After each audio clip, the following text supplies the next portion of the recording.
We divide 838 by 5 in a long division method. 5 times 1 is 5. On subtracting, we get 3. So now we put down this 3 and it is 33.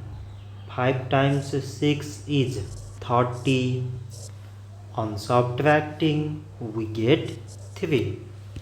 So now we put down this 8 and it is 38.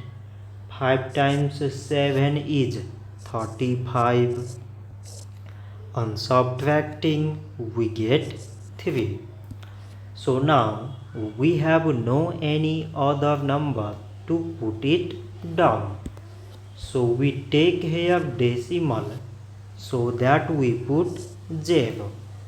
So it is 30 and 5 times 6 is 30.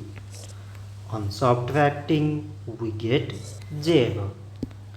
So 838 divided by 5 is 167.6.